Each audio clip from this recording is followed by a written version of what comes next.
So we have definitely disturbed the status quo in the apiary. It's about 15 minutes after going into Lilith, and you see she's still bearding on the outside, not quite sure what to do about going in.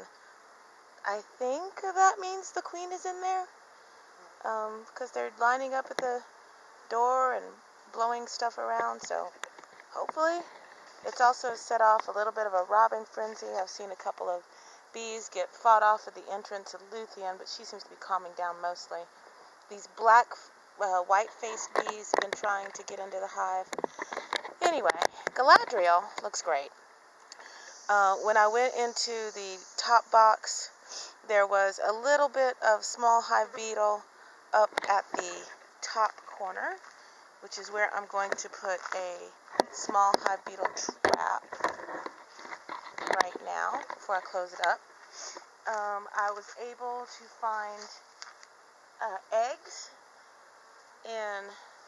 on the fourth frame of the second box. This top box seems to be all honey. They haven't started capping yet, but it does seem to be all honey.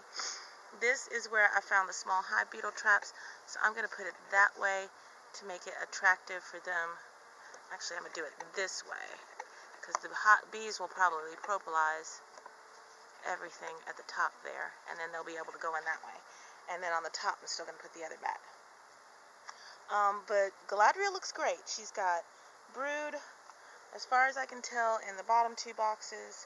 She's got pretty much all honey in this top box. She hasn't started capping it off yet, but it's only a matter of time. I'm going to keep feeding her. There's no reason not to. It'll just be all good. She didn't have a whole lot of small hive beetle, which is great, even though I see one crawling on her board now. I think most of these small hive beetles I'm seeing nowadays actually are the ones that I disturbed out of Lilith, so I hope that doesn't set up a cascade of small hive beetle infestation of the other hives, but I think the others are strong enough that they can beat them off. Oops, I didn't want to do that, because now we're going to give her a sugar shake. See, she still rocks a little bit, which disturbs me. Let's radweed season, so I'm a little bit snotty. Okay, that just really disturbed them all. Stop! So they all want to come out of the back now and see what it is. Okay, I'm just going to have to squish some bees, I guess, just to get it back on. But I really want to get this hive as level as possible.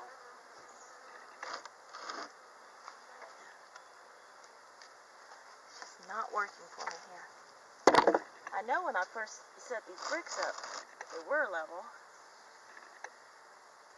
There we go. That's better. That's much better. So let's get you back there.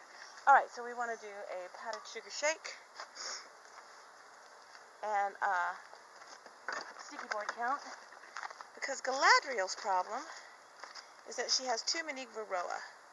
Now, I've looked at the bees, and I don't see a whole bunch of indications of viral load. That is, I don't see K-wing virus. I don't see a whole bunch of walking, or I didn't see a whole bunch of walking bees before I knocked a bunch of bees out. But I didn't see a whole bunch of walking bees indicating the paralysis virus. So their high varroa count seems to just be due to the fact that they also have been breeding the best. You know, more brood, more varroa. And indeed, when I counted the sticky board after checking that the queen was installed without a powdered sugar shake, she still had 46 varroa, and many of them I found in clumps of 3 or 4, suggesting that they all fell out of the same uncapped brood chamber, feeding on the same beat, that they were all sisters in that one chamber. And so I haven't really interrupted the brood cycle because my old queen was laying, and my new queen seemed to have just stepped right into her place. But I'm hoping that in a month or so, when these new queen's offsprings come to the fore and really become the nurse bees, that we'll see a difference in hygiene. Because again, these are the bee weaver, not our weaver, don't confuse the two. breed of Buckfast plus Italians that have not had any sort of chemical treatments since 2000. Those are exactly the kind of bees I want. Here we go. And then we're going to take the inner cover.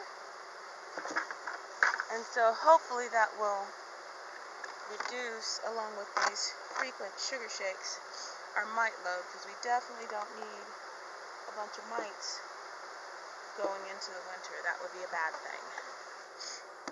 But I don't think you saw this, but when I opened it up, they were bubbling. They had a little bit of a roar there. Hopefully I didn't kill the queen. But even if I did, I saw eggs, so they have plenty of chance to raise their own queen, even though chances are the drones are dying right about now, being pushed out of the hive, so she probably wouldn't get mated very well. But they can try. Alright, so that is the end of my hive inspection for August the 20th. Depending on what my sticky boards look like, I may or may not film that tomorrow. But that's all for now.